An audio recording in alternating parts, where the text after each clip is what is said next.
everybody. How you doing today? I'm doing pretty good. It's a beautiful day here in South Texas. And today I'm going to work on a project in response to the monthly challenge over on the Canvas Corp Brands blog. And the challenge this month is to create something using their color board, inspiration board, whatever you want to call this, as your jumping off point for your project. So as you see, there's lots of fall, yummy, whatever on here. Okay. And I decided today I'm going to work with a little 5x5 canvas instead of in my art journal. This is just a little 5x5 stretched canvas that I got at Aaron Brothers on sale. It's already pre-gessoed, but knowing me, I would gesso it anyway just because. But I'm going to work with some papers and I think lay down a collage background on here. So I've got that. I've got this stamp. You can't see it that way, but it's this one that says "So Thankful for You" with the tree. That's going to be my focal. I'm going to stamp that on a piece of mixed media paper. Have a couple gears out, just because of the color of them. Not sure if I'm going to use them or not, but I have them out. Then some scrap papers, some music papers. I found this whole little bunch of stuff that are double-sided and they're nice weight. I don't know where I got them. I think they were gifted to me.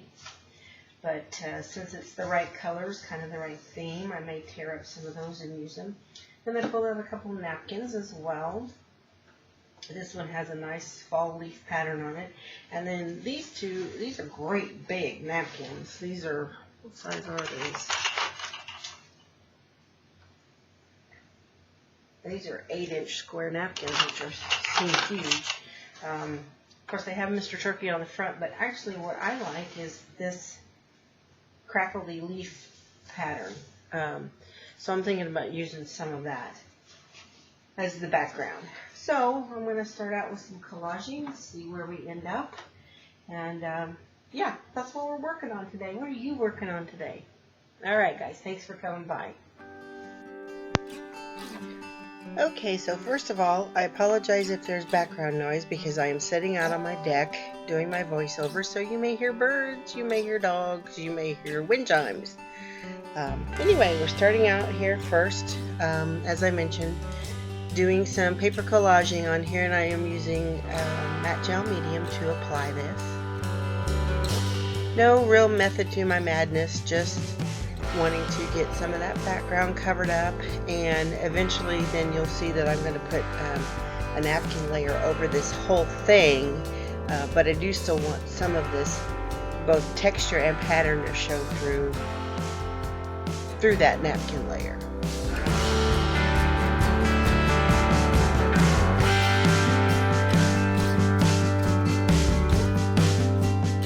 And you'll see I am wrapping some of this around the edges as well. And I will completely cover those edges with the napkin also, because I want the texture and the interest from the front of the canvas to wrap all the way around the sides.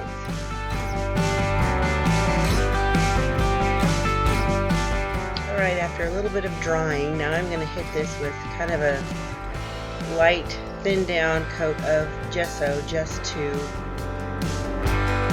blend this stuff together, fade it into the background just a little bit, and also that's going to give this a little bit more of a tooth for me to glue my napkin down into as well. So just a little light brushing across here to blend in and fade some of these darker pieces of paper into the background. Okay, now I'm peeling my napkin apart, and I am going to use the background portion of the big turkey napkin because I like it the best. It'll give some good interest to the background, but then allow some of those other pieces to show through as well. Now I'm using liquid gel medium here because it moves around a little bit, and I also want to, once I get the napkin laid down on here, kind of pinch it around to give it some actual more physical texture. And I can do that a little bit easier with the liquid medium versus the gel medium. And I kind of made a big old mess doing this, but that's alright. It'll clean up. And see here, I'm kind of pinching it up so I'll actually get some ridges on this.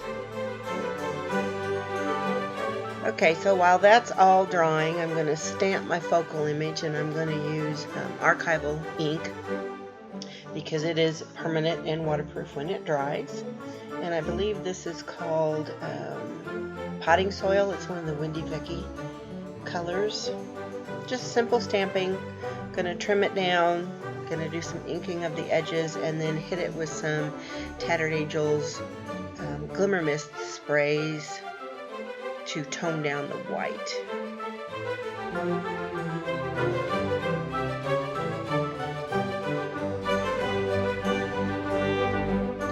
And if you've never used these sprays, these are my swatch cards, so I'm looking to see what's going to go best with what I'm using here. And I think I ended up using, I think the colors are Penny and Apricot Appeal.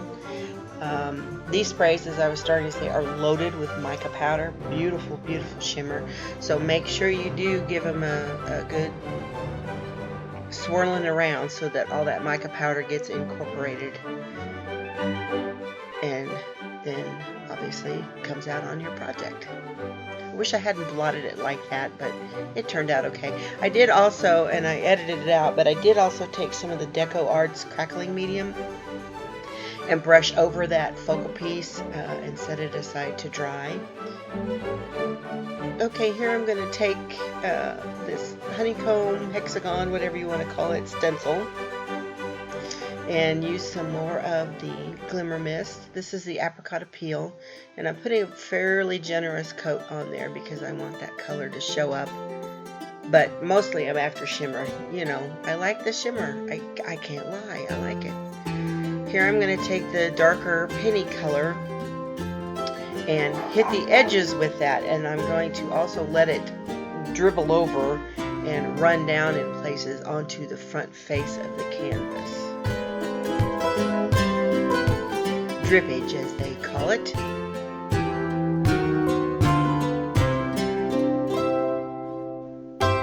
We'll dry that up.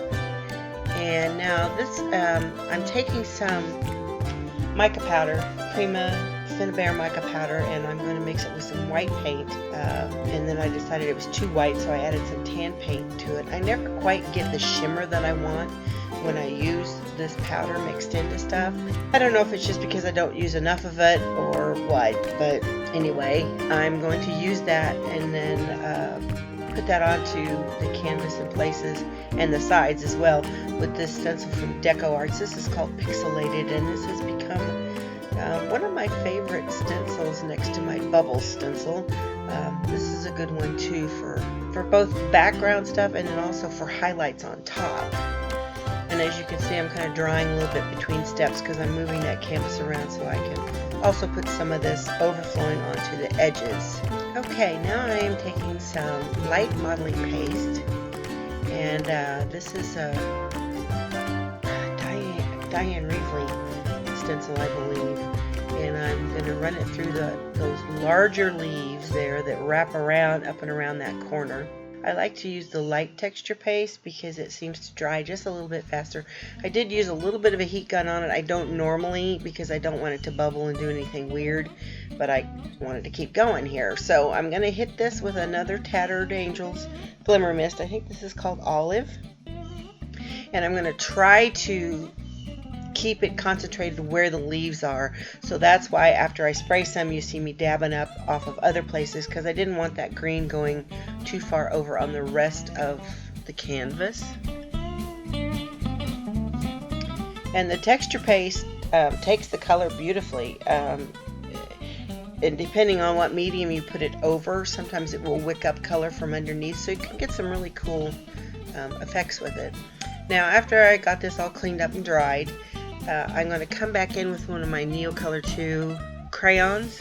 You see me there checking my colors. I I kind of wish I hadn't done this. After it dried, I didn't really care so much for the way it looked, but my thought was, as I was doing this, to create some shadows and give some pop to that lighter colored green. I think I was maybe just a little too messy with it, a little too heavy-handed, I don't know. You might like it. It may grow on me, one never knows. But I'm just kind of going around the stems and then in where the vein would be in the center of those leaves, just to kind of give it some shadow, some different values of the green. You see those gears laying there that I talked about at the beginning? Yeah, I didn't use those. I decided that didn't really go with everything. So I wanted some highlight on my leaves, and instead of using a white or a yellow, I decided to pull out my Deco Arts metallic luster. I think this is called Champagne Ice or Champagne Gold, something like that. It's a gorgeous color, and I'm also going to go around the edge of the canvas just for some little highlights around the edge there.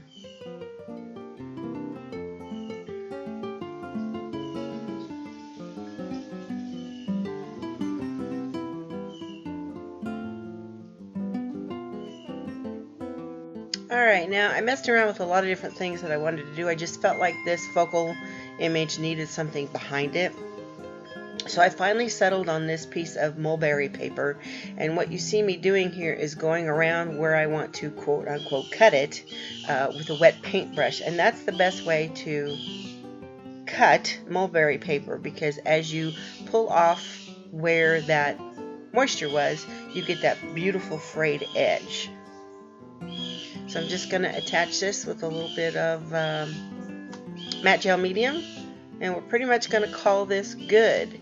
Again, I did this for the September challenge for the Canvas Corp Brands blog, so make sure you go over there and check that out as well. I'll link everything below, try to link all my supplies below. If you have any questions or I didn't address anything, please just leave me a comment and I'll do my very best to answer you. In the meantime, I really appreciate you coming by. If you'll give me a thumbs up, I appreciate that too, and subscribe if you haven't. So have a great day, and I will see you guys later.